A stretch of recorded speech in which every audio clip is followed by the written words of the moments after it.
Hey, Hey, how you doing, Matt?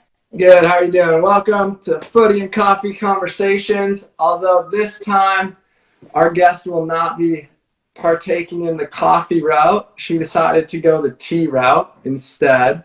So good. We will forgive her for that. Two fun facts that I know about tea is number one, all of like black tea, green tea, white tea, all comes from the same plant. It's Really? just, yeah, it's just how it's created or whatever, however the tea works. I'm not an expert with that, I just know that. And Yeah. then the most expensive tea is this Chinese tea Mm-hmm. that costs $1,500 a pound. What? But apparently, you can do like 7 times with the same tea Well, before it loses its flavor. So I still don't think it's worth it, but if you're if you're a tea connoisseur, maybe. exactly, what kind of tea today are you partaking in? I'm doing black tea with vanilla. Okay, fancy. It's so good. No sugar? I'd use a little bit of stevia. Okay, Mm. okay. And if I'm really feeling crazy, then I'll throw in some honey because it's so good. Yeah, I've gotten with tea drinking, I've gotten it down to where I just put a little milk in it and I don't Mm. need sugar. But I Wow. still but I still think 2 sugar cubes is the ultimate way to go with it. I mean, that's how the English do it. Makes sense. Exactly. They know what they're doing with the tea. They perfected it. All right, so to get started, just say your name, where you're playing now, what position you are, and then we'll get into talking about your exciting career. Sweet. Yeah, my name is Crystal Thomas. I play for the Washington Spirit in the NWSL, and I'm a forward or attacker. I can play forward or midfield. Do you ever play on the wing? Yes. Okay. Do you like that as much as playing as a striker? Or? I do like them both. I just think they have different pros and cons. I love being able to get the ball from wide and then go inside. But if I'm playing striker, then I get the ball closer to the goal. So Yeah. Yeah, the wing you get a lot more freedom of just what you do with it, but exactly. you don't get as easy of maybe opportunities to score as the striker position. So, all right. So just to start, kind of talk through your youth career, where you grew up, what club you were playing for, and just the process of how you decided what college you wanted to go to. Okay. So I grew up in Chicago, in the Chicago suburbs. Played with Eclipse Select, and then for Soccer's FC. Had a bunch of really good coaches and great teammates, actually multiple teammates that are still playing at the professional level. I mean, the developmental programs at both of those clubs are really good. So that was fantastic. And then in high school, started getting recruited to different colleges, and Notre Dame was my dream school. They had a great soccer team, great school, great program. So I ended up getting to go ahead and commit to there and played for them for 2 years. Loved it. And then our coach left, and I actually transferred to Georgetown University, where I played for the last 2 years, but I was there 3 years because I redshirted 1 year in the middle and had an awesome time there. So it was really good. So when you were growing up playing youth soccer, was what was the goal at that point? Was it college? Was it to play professionally? What was your dream? 15, 16 years old. Yeah, so I wanted to be on the national team and I wanted to play professionally. Those were my two goals basically since I started playing in like third or fourth grade. Okay. How now when you switched from Notre Dame, obviously your coach left, Yeah. but was it a hard decision to leave 2 years in because at that point you've had a lot of friends, you've created a life at Notre Dame. Yeah, you're a little bit more established, you know people, you're super close, with the team and everything. So for me, it was like a really tough decision, but I think ended up being a good decision for me, and I think for them as well. I ended up going to Georgetown, and just I got new experiences with the coach there. He taught me a lot of things, and he had kind of a different mentality and developmental approach, and that I think that really helped me going on and going to play in the pros, and ended up helping Georgetown to our first ever College Cup Final Four appearance. Oh Um, wow. my 5th year, which was pretty awesome. Yeah, we won the Big East for the first time in program history, and then we went on to the College Cup, which was pretty sweet. And the mascot is a Hoyas. Yeah, so we're the Hoyas. What exactly is a Hoya?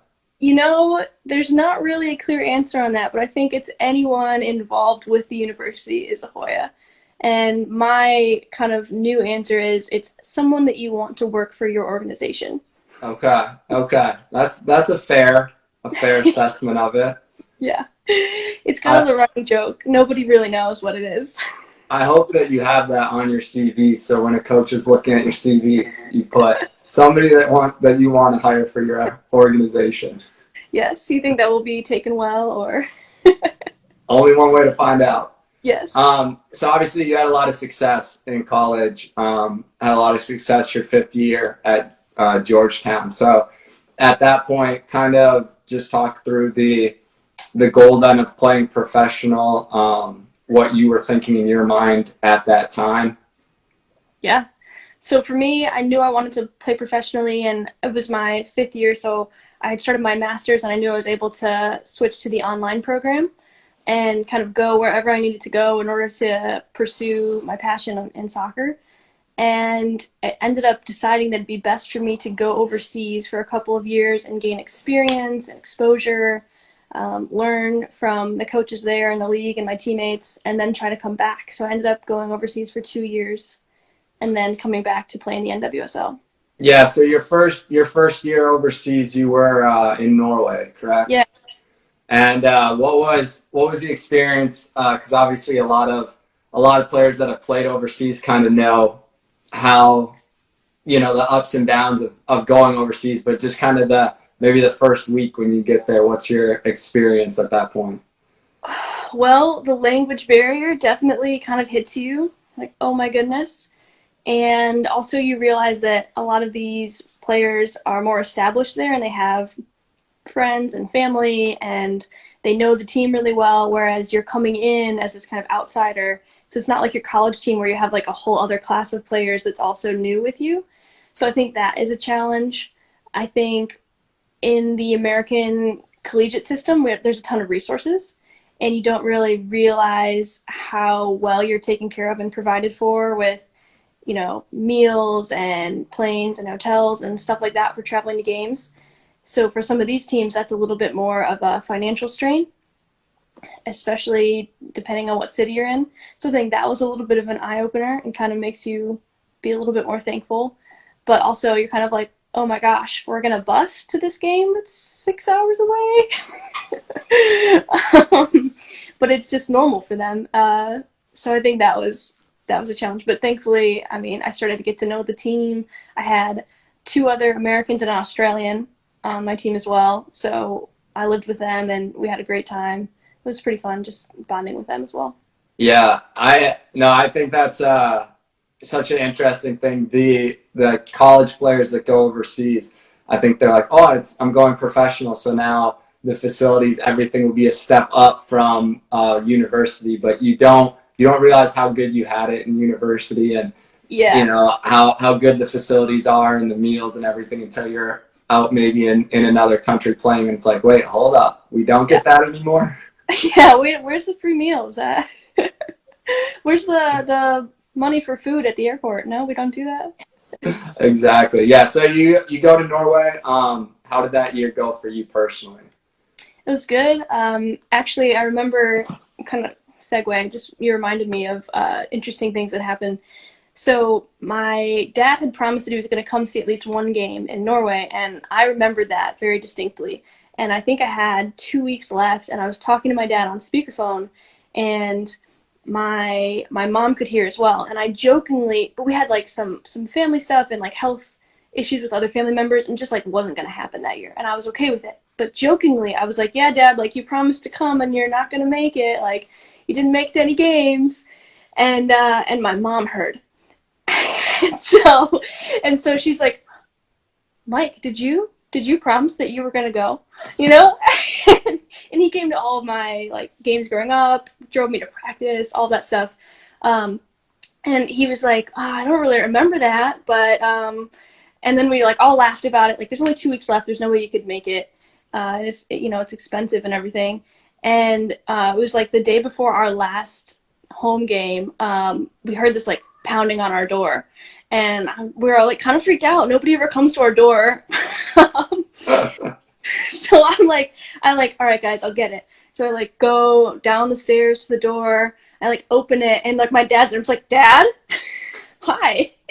He's like, I thought you'd be more excited. I was like, I'm just really confused. How did you know what my address was? Like, he had sent me a package once, so that's how we got it.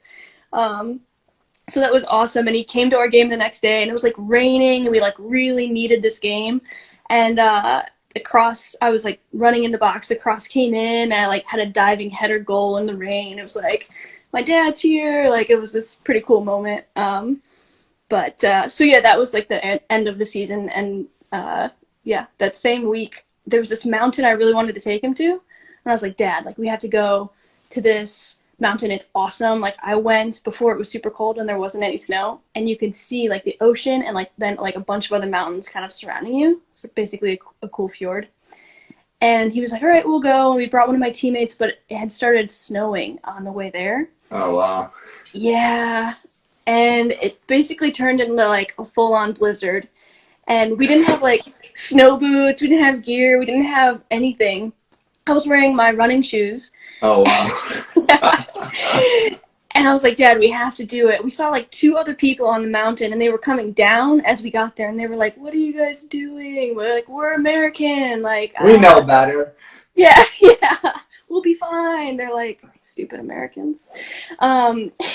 So yeah, thankfully we did make it to the top, and it was very treacherous. I was like walking in my dad's steps, like sometimes the snow would be like up to my hips because it would be like pushed over, Yeah. Most of the time it was like a little below my knees, so I was fine. But yeah, we made it to the top. The clouds like cleared for a minute. We like looked out, stopped snowing, and then we like saw a second wave coming in. We were like, book it down the mountain. Let's go. We need to get down. So that's Norway in a nutshell. Yeah. Wow, that's crazy. Yeah, I don't know, the Nordic countries and their snow is so unpredictable at times, it seems. Seriously. I mean, we had like days where it's sunny out, and then it always seemed right before training starts is when like either the rain or the snow always Yes. Always. Sunny all day until training, and then, joke's on you. Mm-hmm. And then maybe like right towards the end of training, like the sun would come back out, and you're like, okay, thank you for that. So then you have your first year in Norway, obviously success. What then are you thinking at that point in the off season? What are kind of your goals looking forward after that first year of professional season under your belt?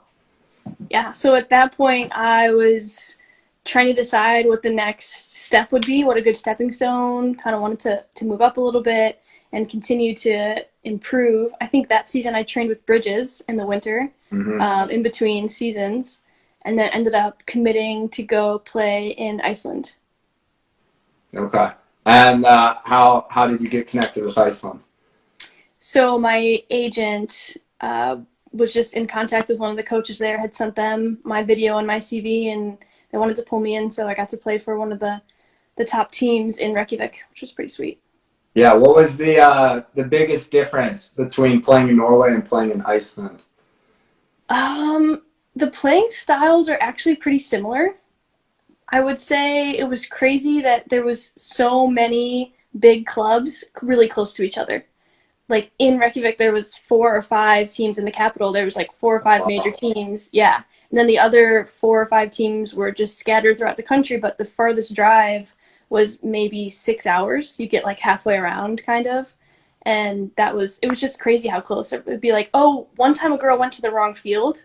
She thought we had an away game, but it was a home game, which was, slightly embarrassing for her. But everybody was kind of panicked in the locker room. They're like, oh my gosh, like she went to their home field. It's on the other side of town. And I'm like from Chicago, like from the suburbs. So I'm like, oh no, like, is she going to make it before the game starts? Like, is she going to miss the game? I was like, how far away is it?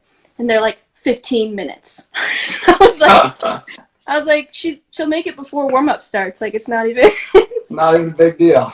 Yeah, I was like, it's gonna be fine, guys. They were like, yeah, it's true. So if you, between the two countries, obviously living in them, which one outside of soccer, just lifestyle wise, which one would you choose? Because when I think of Iceland, I always think of like rainy, windy, cold, maybe 40 degrees, not much sunlight, and and a lot of rocks. You're right. You're so right. But it'd be a hard choice. I mean, I really loved the people from both. I like got involved in the local communities and made good friends. But Iceland was so beautiful and so unique. Like you could go to check out like the black sand beach and a volcano, or you could go check out the glaciers, the hot springs at the top of mountains, so many waterfalls. I thought that was really cool. But then Norway was really similar with the waterfalls and the mountains. So it's a toss up. Did But you Norway, go to the Blue Lagoon at I some didn't point?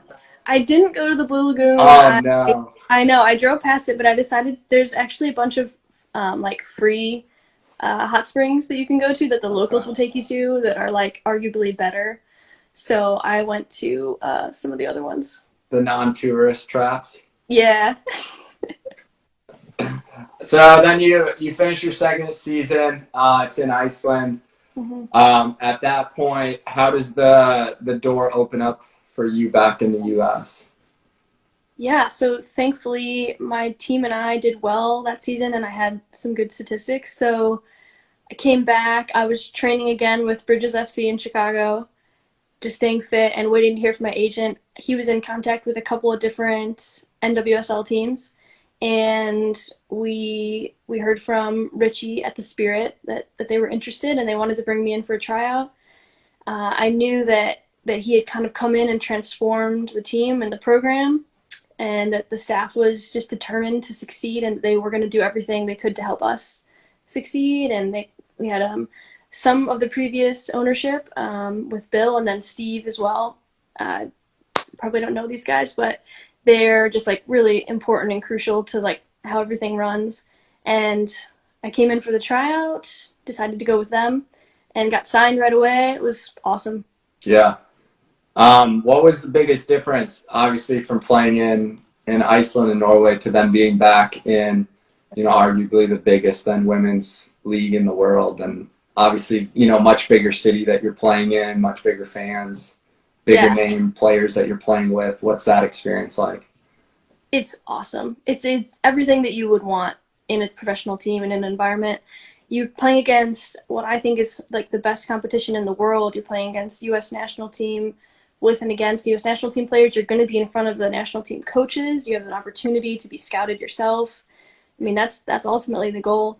And also, you're playing with players from all over the world as well. So I feel like in some specific countries, you're kind of just with people from that area, whereas in the States, I'm playing against Australians. Um, we've got Africans. We have people from Europe. It's all over the place. So I think that's been really cool, and getting to meet people from everywhere and kind of form bonds with them. Yeah, yeah, you get a little taste of all these different cultures just on your team. Exactly. Now you had some youth national team experience. You did hmm well. You've gotten, was it U20s and U23s you've played? Yeah. Okay, Yeah. so what's that like? Because obviously that's like that's the dream is obviously to play professionally, but I think the greatest achievement ever is national team call-ups, no matter if it's youth or senior. So what kind of experience was that like to get those call-ups? It was really cool and just kind of a dream come true. I think, like you said, getting to represent your country and, wear the jersey, put on the badge is just one of the coolest things.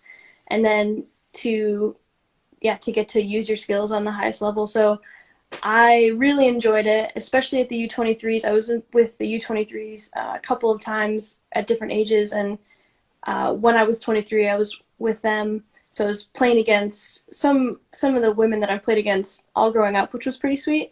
And now I'm still playing against them in the league. So I think for me, it was also just helpful. Like, okay, I can do this. I'm at the level. I just need to keep fighting, keep improving, and learning, and this can be a reality.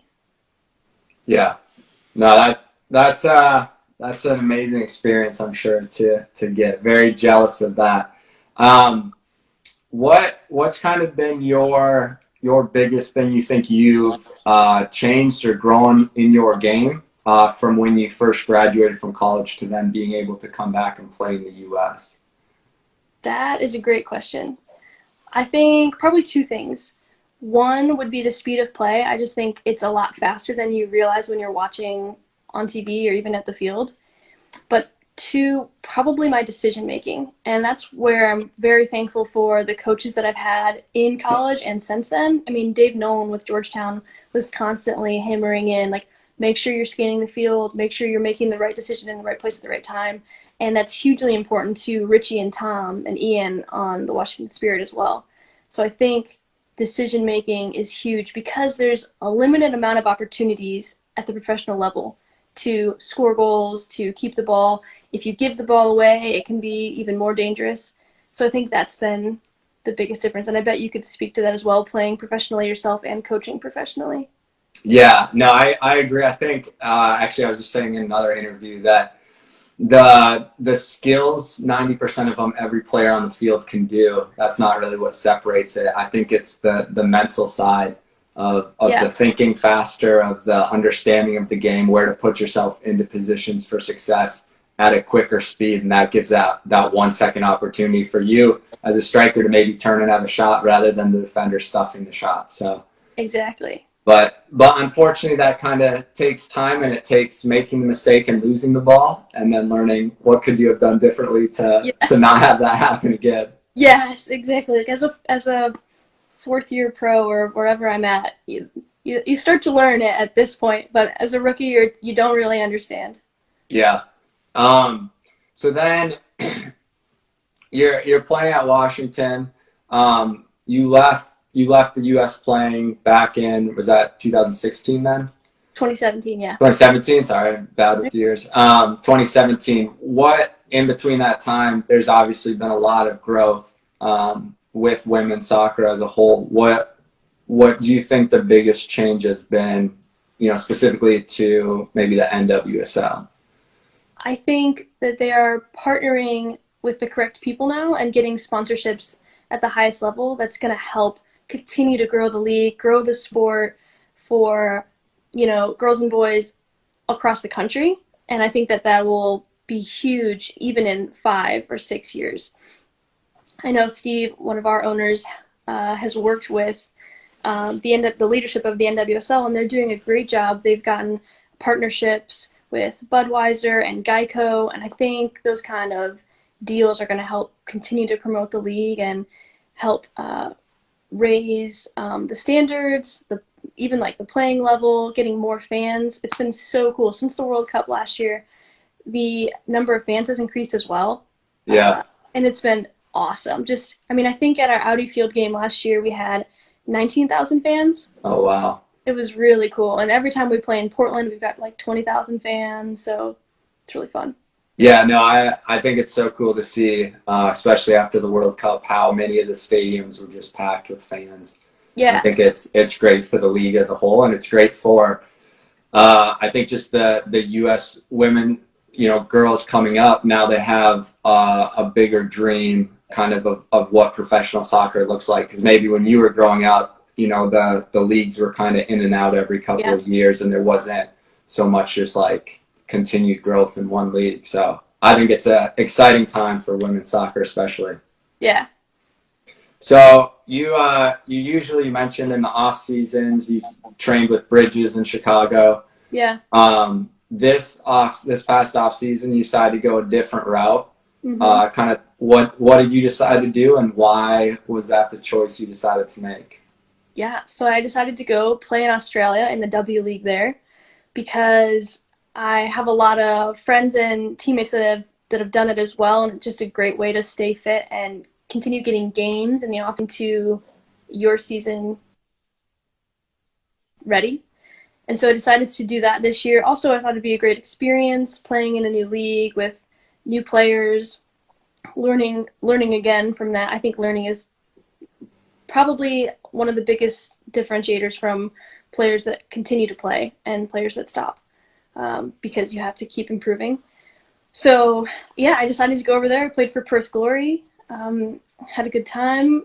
played a bunch of games, scored some goals, got some assists, and just, I think, continued to hone in on my technical skills and my awareness, hopefully, so that I can go into this season ready to roll when we do start. Yeah, no, I think I agree with that comment of playing in different leagues and playing with different coaches and everything is only going to help you as a player. Whether or not you maybe agree with everything that coach is asking you, it forces you to at least look and consider it from a different way. And I think a lot of players when they're younger, I'll say, don't really maybe think about why the coach is doing something. Mm-hmm. They just kind of do the tactics and they don't think so much about it. But when you have multiple different coaches, it starts making you think maybe what's the purpose behind this coach doing this with me as a striker, this coach asking me to do this, and you start to understand and think things through more yourself. Exactly. You start to break the game down a little bit. Now, I had an Aussie player last year. Okay. And he had some very interesting just word choices, different than what we use in American English. Mm-hmm. I think that the one that always got me was like, instead of like how you doing? Yeah, how you going? How you going? How you going, mate? And that always was like, even though I knew it was coming, it was always like, made me jump a second because it's such like a, more abrasive than how's it going. Yeah, it's just, I don't know what it was, but it always caught me off guard. I'd just be like, no, I'm not going anywhere. I just got here. I don't know. It always threw me off. And then I would say, yeah, how was your day? Or I would try to start using the lingo. So I'd be like, yeah, how you going? And they'd be like, nah, yeah, I'm doing good. And they would always just be like, yeah, I'm good. I'm like, or nah, yeah, I'm doing good. I'm like, you just said no, yes. But yeah, it was a learning experience of the jumpers and the trackies and all of that. Yep, and we're gonna go get a brekkie. You want to come? Like and Macca's. Yeah, we're gonna go to Macca's. Yeah, thankfully we weren't going to McDonald's, but the one that got me the most that was confusing was we were having a meal and he said, "Oh, can I pick something up?" And I told him, "Can you pick up some bell peppers?" Because we were going to go out and grill. And he's like, "What are those?" I was like, capsicum.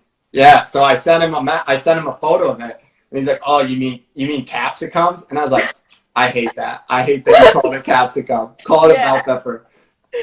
Agreed. So you've had different experiences playing. You've had different experiences in the off season. What do you think now, entering your fourth year professionally? How do you yourself continue to grow? What's the best way that you've learned to grow? That can be, as the physical aspect of soccer, the mental side, whatever you think is the biggest thing. I actually think it comes down to what you said before, the mental side of things. Preparing your mind for a game, having the right mindset, like mental toughness, knowing what you're capable of. I've been working on visualization and just having a lot of self-belief and then being willing to like take risks and make it happen. So whether you're going to do that through reading books on mental toughness, like actually this is the book I keep right here. I didn't plan this, but it's called Focus for Soccer. It's by Bill Besquick. Good book. I'm only halfway through, but it's just about mental toughness, honestly, the mental side of the game. So I think for me, that's going to be a big part of this season. And I think, as you said, it's just huge for every professional player. It's probably half the battle. Talk a little bit about the visualization. What does that mean? How do you incorporate that into your growth? I think a lot of players get a little bit overwhelmed because you're like, oh my gosh, I have to visualize all this stuff. I can't sit there for an hour and just like think about soccer or picture myself. I would just say start with 5 minutes and like cut yourself off after 5 minutes. Start with 5 minutes, visualize, and then I think the other big thing that I've been reading a lot is think about all the distractions that you're going to have when you're in the game or leading into the game. So picture that person that's screaming super loudly that you can hear somehow magically above the rest, and then picture yourself being able to filter them out, being able to know that they're there but not let it impact what you're doing. Now, I hope, real quick, I hope that my players don't take that to heart because that might be blocking out my voice. It's fair, but sometimes, I mean, you always want to listen to your coach, but you're the one that's on the field, so you have to make the decision and be okay with it. Absolutely. So I think that, so, smelling the grass, hearing the ref blow the whistle, seeing the ball come in and you're adjusting your body to hit the shot, feeling yourself hit the shot, and then celebrating with your teammates. All right, you did it. Okay, be done for the day. You don't have to, sit there for 3 hours. I think it's just a little bit at a time is kind of key. Yeah. When I was playing, something too that I would always do that I found helped was obviously you visualize the bigger moments of success, but I would always make it a point to visualize for a center back, the simple receiving of a ball and then finding the quick, good clean first touch, good clean pass with the second touch, because sometimes you're visualizing, I'm going to make a goal lining, save or whatever. And maybe that doesn't even happen in a game, but it's the simple things, if you can be sharp at during a game and have the most confidence in is usually the biggest difference maker of success in a game. That's a great point. All right, let's see. We got some questions. Okay. One that we've been asking everyone, the Bridges players, is pick your 5-a-side team. So we've been saying you can put yourself as a sub. Okay. And no MLS players. Yes. Okay. Yeah, I saw that you asked a few other people this, so I was ready. You were ready for it. I would say definitely Eric Leonard.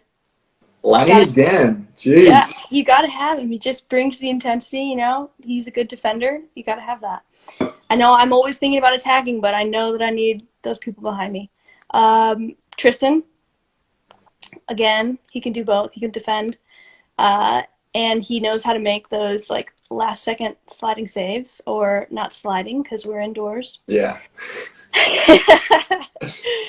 I would say Tosh for sure. I love working with him to score goals, and probably Bay in the midfield. Okay. And I think my other one was Woj. I mean, you got to have him. You can play any ball up there and he'll make it look like a good pass. Exactly. You're I planned that. I planned that off the wall into his chest, and then he drops it down for me so I can shoot. That's what I was thinking of that. I've never seen a man that big be so graceful. Yes. It's incredible. I don't know how he's really good technically. Yeah. It shouldn't work, but it does. Yeah, it's him and Zlatan are the only two players that big that are actually able to move and be that technical. Yes, and graceful. And then I would put Jeff in goal just because he's good. I mean, yeah, he's solid back there. Yeah. I'm really curious. I kind of want to get these Bridges teams together next offseason and play a tournament with each team as they are and see how well you guys did at choosing your team. It'd be sweet. We'll talk to Brett and see if we can get that going. Wait, are you eligible to be one of the picked? Yeah, but I don't think you want to pick me now if we actually have to play. We'll have you coming in as a super sub. I do well with that. Just let me come in, make one tackle, give the ball back, and get off the field. Perfect. I think I went 2 years without ever having to cross half field in there, so it was wonderful. No, I was always I'll stay back and defend. Don't worry, guys. Don't worry, guys. I got it. That's why I liked having you on my team, because then I'd be all right, he's got it. I don't have to track back for the person that's never that one person that isn't tracking. So I'll just go up there and score some goals. The worst part when someone was can you get forward? I'll stay back. And I was no, absolutely not. You don't want me shooting. It's going into the net above.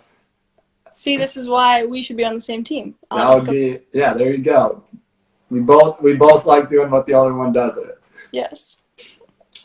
Here's a fun one. What's your favorite food? Oh yeah, favorite food. Gonna have to say pizza. Definitely. What kind? Chicago style with deep pepperoni. Dish? Yeah, deep dish pizza.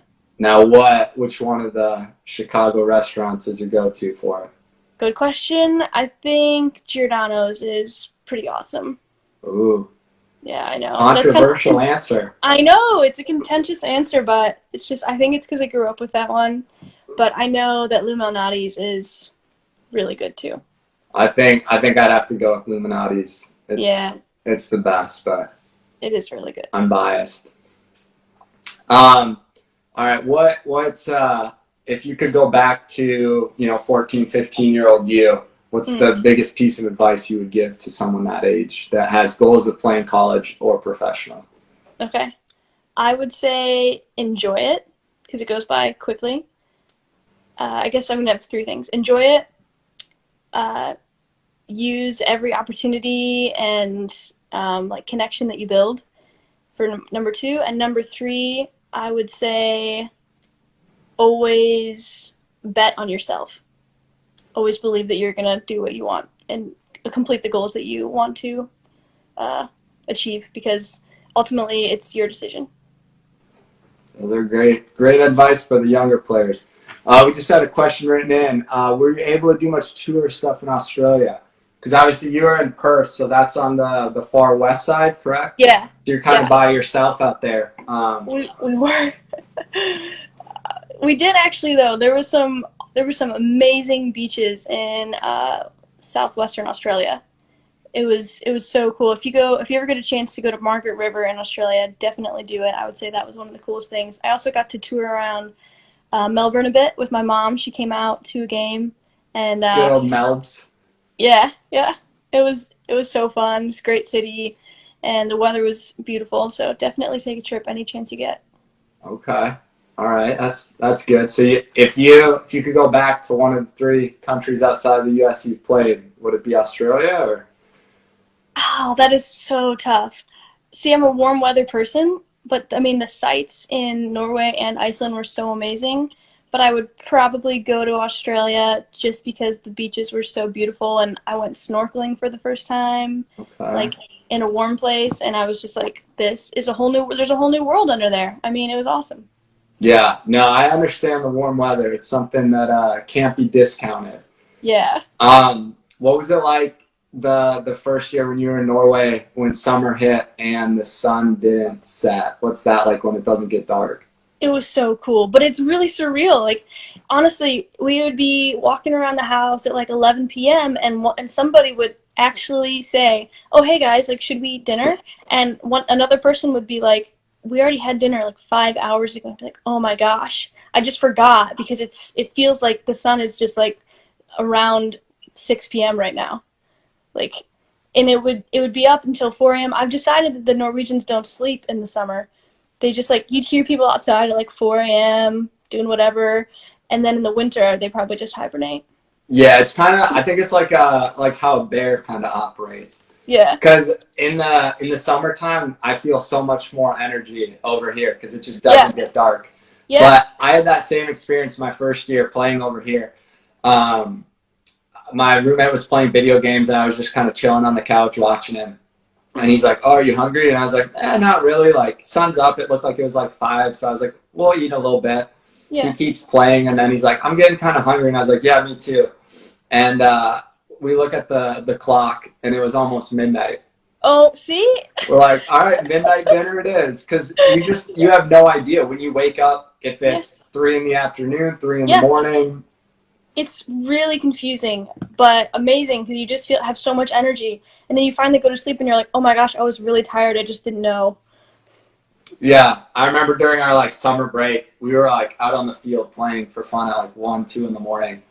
Yeah. Like it's just a surreal experience that you don't get in the U.S. So I enjoyed that, Really cool. but I'm also thankful that I don't have to experience all of the winter. Like I come back when the days are already starting to get longer.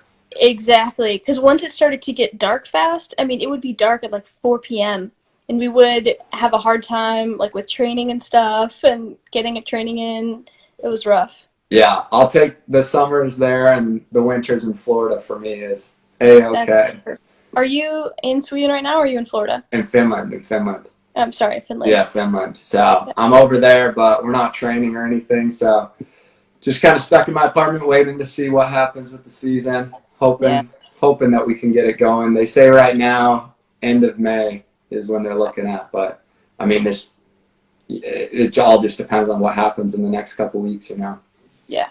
So another question: how many kilometers do you run in a week? Now I guess you probably don't even have that track so much because a lot of it's training on the field.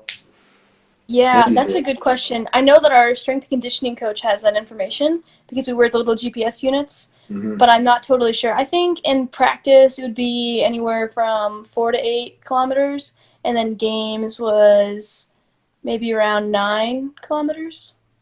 I think that's Yeah, right. and I mean it's Or gonna 12, no, 12. Sorry, I 12, must have done 12 12. kilometers in my games in Australia.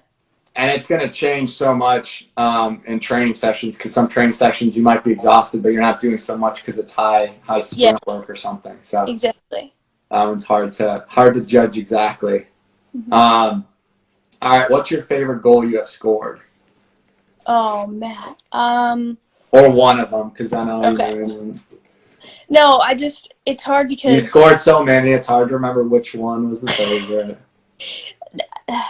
I would say my, I don't know what my favorite is. I would say of last year's goals, my favorite was when we were at Audi Field. It was our first game of the season at Audi Field. It was our opener, and I got to score the opening goal, and it was just so loud. It was so cool. Like we had been working so hard for a really long time, and it was like the 8th minute or something, and the goalkeeper took a touch and didn't realize that I was like close enough to close her down.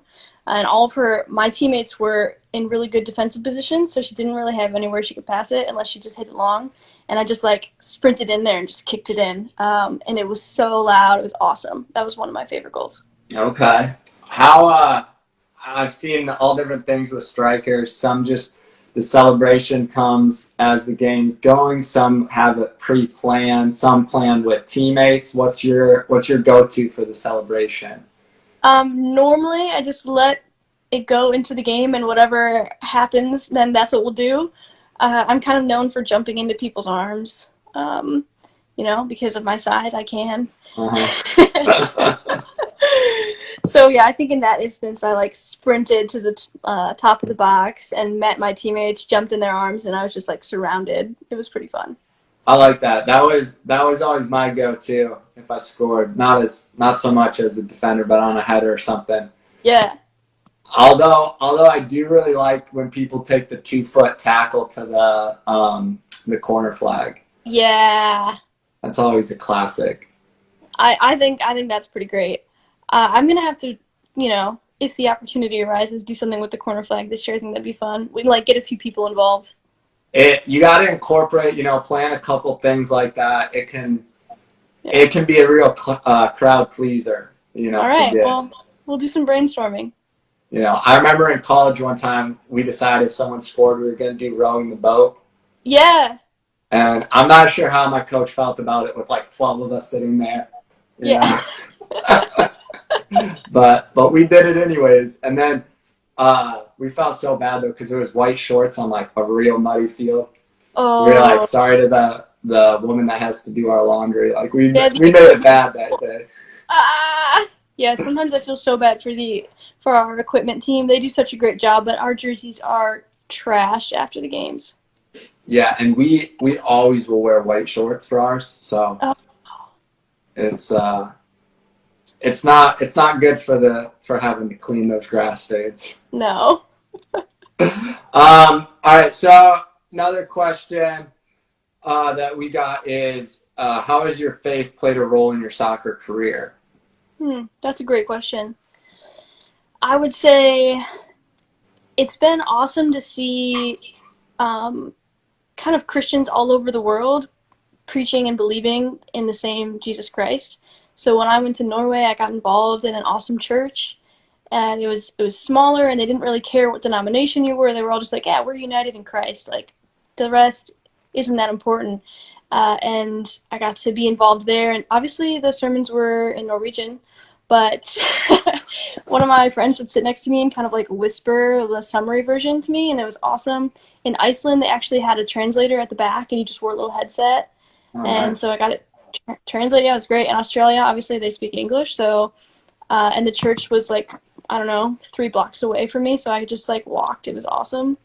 And just kind of got involved and was able to be just encouraged all over the world and see God's people doing his work and hear about like the cool projects and ways that those churches are serving the Lord in ways that maybe a church in America isn't or couldn't be or isn't in that place, so they're not. I just think that was really encouraging for me and also kind of challenged me as well. So yeah, I would say that, and hopefully I'm doing my best every day to honor God, and that's showing up on the field. Absolutely, yeah. No, I like that, and I think not that I disagree. I think that the like seeing how churches in other countries operate is very eye-opening, because I think you can take that even farther than just churches. Just how things are done in the U.S., we kind of live by. This is the way to do it. This is the best way. This is the only way. And the more you have the ability to see how different things are done in different countries, your worldview is open to maybe there's another way, and maybe you're thankful for how they do something in the U.S., or maybe you're like, well, this maybe isn't the only way, and there might be a better way, in fact, out there. Yeah, exactly. Maybe we can learn from them. Yeah, that's something I think a lot of us Americans could improve upon. Yes. Let's see. Your favorite in your league, obviously, there's a lot of women's national team players, a lot of big name stars. Have you ever, like the biggest to you moment of playing on the field with one of those stars? Which one would it be? Good question. I think I would say I really enjoy playing with Rose Lavelle. When you watch her on TV, you're kind of like, why did the defender do that? You know that she was going to meg you. Like, it was coming. It was inevitable. But if truth be told, last year, after she got back from the World Cup, I was training with her in practice, and that the ball was kind of like in between us, and I was like, yeah, I'll just get there before she will. And she got to it first and got around me, and I was just like, so that's how she does it. Like, okay. That So, explains it. yeah, I'm like, all right, well, now I see why they always look so confused on the fields. Yeah, I remember watching her play with the national team against Sweden a few years ago, and she had was it maybe the year before, gotten out of Wisconsin.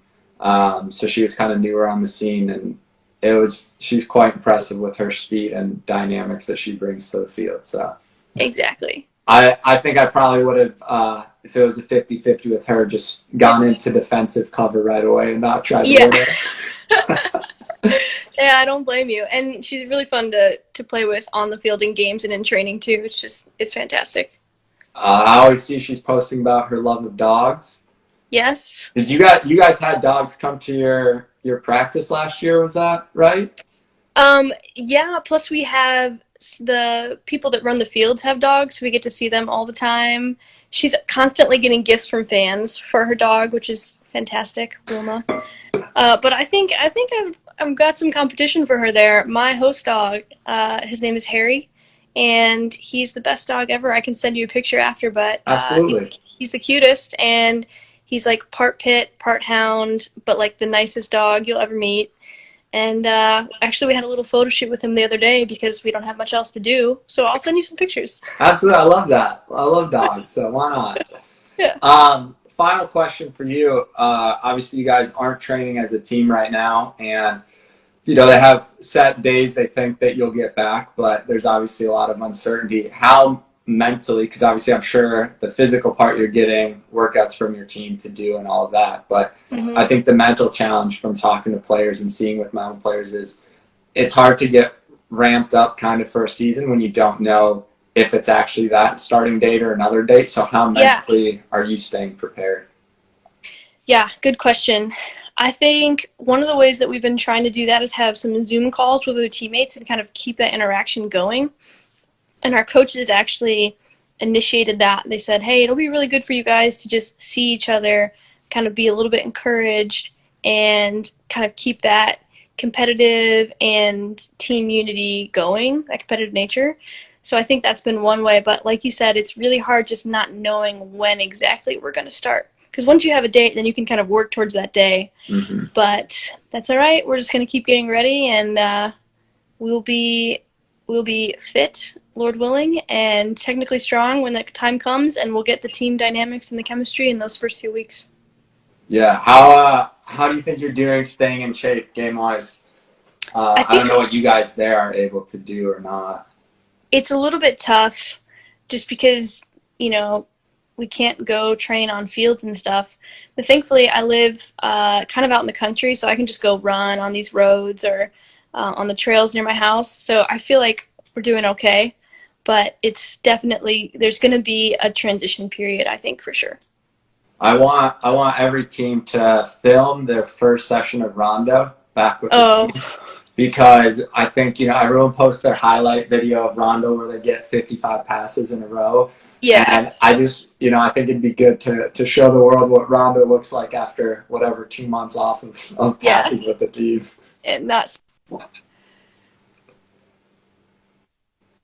so, all right. I don't know if I covered everything. If you had any other things you wanted to mention.